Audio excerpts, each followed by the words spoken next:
कि महाराज जी थोड़ा सेल्फी लेना है तो मैंने रुक गया। अच्छा वो मैं रुका कहाँ, वही रास्ता था और वही शराब की दोनों तरफ दुकानें थी, मतलब खुलेआम शराब नहीं बिक रही है एयरपोर्टों में। तो वो भैया बोले कि आप रुक जाइए। मैंने कहा ये आप टाई वाई लगा के यहाँ शराब बेच रहे हो? बोले महाराज जी हम पीते नहीं है पर क्या करें, मजबूरी है, बेचना पड़ रहा है। हमने कहा ठीक है सेल्फी लो लेकिन पीना मत। बहुत लोग ऐसे हैं जो शराब बेचते हैं पर शराब पीते नहीं। क्यों, ये बात सही है कि गलत है? बहुत लोग ऐसे हैं जो शराब बनाने की फैक्ट्री है उनकी खुद की, पर वो शराब को हाथ नहीं लगाते। ऐसे भी लोग हमने देखे हैं। कुल मिलाकर हम आपसे ये कहना चाहते हैं कि विभीषण जी कहाँ रहते थे? आप तो अमेरिका में रहते हैं। जहां अमेरिका में फिर भी कुछ मंदिर हैं, कुछ पूजा है, कुछ पाठ, वहां कोई रोक नहीं सकता आपको कीर्तन करने में। मन में घर के अंदर आप कीर्तन भजन करिए। लेकिन विभीषण जी तो ऐसी लंका में रहते थे कि जहां राम राम कोई बोल देता तो रावण उसको मार देता था। विभीषण कहाँ रहते थे? लंका में। और लंका कैसी थी? रावण की नगरी। वहां कोई राम बोल देना तो रावण उसे मार देता। कोई भक्ति नहीं करना, कोई पूजा नहीं करना, कोई आरती नहीं, कोई हवन नहीं, कोई यज्ञ नहीं, कुछ नहीं कर सकते आप। रावण का ऐसा राज्य था। लेकिन उस रावण की लंका में भी चुपके चुपके भजन किया कि नहीं विभीषण जी? और रावण की बुराई का एक प्रभाव विभीषण पर नहीं पड़ा। रावण कितना बुरा था। रावण औरतों को चुरा चुरा के ले आता, स्त्रियों को चुरा चुरा के ले आता। उसी लंका में विभीषण थे, उसी लंका की रोटी विभीषण खाते थे। क्या विभीषण का मन नहीं हुआ होगा कि मैं भी चुरा लूं? पर नहीं, किसी भी स्त्री की ओर विभीषण ने आंख उठाकर नहीं देखा। रहे उसी लंका में, खाए उसी रावण की रोटियों को, लेकिन वहां रह के भी ऐसा भजन किया कि लंका में विभीषण की कुटिया में हनुमान जी दर्शन देने पहुंच गए। और अब मोहि भाव भरोसा हनुमंता, विभीषण जी कह रहे हैं कि हे हनुमान जी, आपके दर्शन करने से भरोसा हो गया कि लंका में हनुमान जी जैसे संत का दर्शन हो सकता है तो मुझे प्रभु राम का भी दर्शन होगा। क्योंकि बिनु हरि कृपा मिला ही नहीं संता। यदि संत मिले हैं तो भगवान भी जरूर मिले। जिनको भगवान मिलने होते हैं उनको संत मिल जाते हैं। ध्रुव जी को भगवान मिलने वाले थे तो नारद जी जैसे संत मिले। प्रहलाद जी को भगवान मिलने वाले थे तो नारद जी जैसे संत मिले। मीराबाई को भगवान मिलने वाले थे तो रैदास जी जैसे संत मिले। कोई भी इतिहास उठाइएगा, जिसको भगवान मिलने वाले होंगे उसे पहले भगवान कोई संत से मिलवाएंगे। संत कृपा से भगवंत कृपा होगी।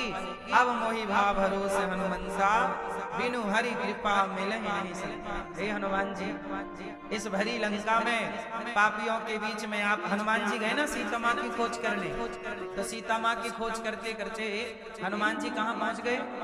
विभीषण की कुटिया। और विभीषण लंका में रहते पर जागते कितने बजे? 4 बजे। 4 बजे जागते और जागते क्या बोलते? राम राम ते ही सुमिरन कीन्हा, हृदय हर्ष कपि सज्जन चीन्हा। जागते ही राम राम मुंह से निकला, राम राम। इसलिए जागो तो राम राम बोलो, सो तो राम राम। कृष्ण कृष्ण जपते जपते सो जाओ। भगवान का चिंतन करते सोएंगे तो सपने में भगवान का दर्शन पाएंगे। विभीषण जी राम राम कह के जागे और जब जागे तो हनुमान जी बोले कि ये कोई संत है, अब मुझे इनसे दोस्ती कर लेना चाहिए। हनुमान जी ने कहा, विभीषण बोले आप कौन? बोले मैं राम का दास हूं। पूरी कथा तब हनुमंत कही सब राम कथा ने जना। विभीषण जी ने कहा कि मैं लंका का राक्षस हूँ, मेरा भाई राक्षस है, सीता माँ को चुरा लाया है, क्या राम मुझ पापी पर दया करेंगे? तब हनुमान जी बोले कि विभीषण जी, प्रात ले ये जो नाम हमारा, ते दिन ताहि न मिले यहारा, असमय अधम सखा सुनु, मोहु पर रघुवीर, कीनी कृपा सुमरी गुण, भरे विलोचन नीर। हनुमान जी बोले, है विभीषण, मुझ जैसे तुच्छ बंदर पर, इंसानों की तो छोड़ दो, मुझ जैसे बंदर पर राम कृपा करते हैं, तो आप ब्राह्मण हो, आप तो राम राम जपने वाले हो, क्या आप पर वो दयालु कृपा नहीं करेंगे? मुझ जैसे बंदर पर कृपा करें, असमय अधम सखा सुन। हनुमान जी अपने को क्या बोल रहे हैं? अधम, मोह पर रघुवीर, मेरे पर भी रघुवीर ने कृपा की, आप पर कृपा नहीं करेंगे? जरूर कृपा करेंगे। इसलिए मेरी माँ, भगवान बड़े दयालु हैं, इसलिए कहा करता हूं कि सत्संग करना सीखिए, बच्चों को धर्म से जोड़िए, धर्म से जुड़े रहेंगे तो कहीं भी रहे आपके बच्चे, उनके बच्चे भी धर्मवान हों। और धर्म भूल गए तो शराब पी के, चरस पी के, नशा करके पड़े हैं किसी चौराहे में, किसी गंदी नाली में, क्या अस्तित्व है? नशा करके सनातन को भूल जाओगे तो पाओगे क्या? इसलिए कहीं भी रहो, सनातनी ही बन करके रहो, मत भूलो अपने धर्म को, अपनी संस्कृति को, अपने संस्कारों को। और ये तब संभव है जब माँ बाप जागरूक हो जाएंगे और बच्चों को भागवत सुनवाएंगे।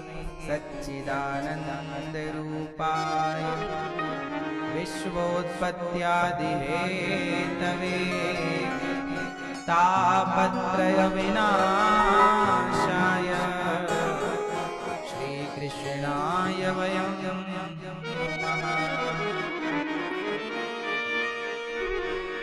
सच्चिदानंद रूपाय विश्वोत्पत्त्यादि हेतवे। एक बार बोलो सभी, बोलो सच्चिदानंद, सच्चिदानंद रूपाय विश्वोत्पत्त्यादि हेतवे तापत्रय विनाशाय श्री कृष्णाय वयं नुमः। ये भागवत जी के महात्म्य का पहला श्लोक है, पहले अध्याय का। सच्चिदानंद रूपाय, भगवान कैसे हैं पहले ये जानना बहुत आवश्यक है। हम भागवत सुनने चले हैं, पहले ये जान लें कि जिस परमात्मा की भागवत सुन रहे हैं, जिन भगवान की भागवत सुन रहे हैं, वो भगवान है कैसे? मैया, ओ मोबाइल वाली मैया, बैठ जाओ मेरी माँ, बैठ के सुनो मेरी माँ।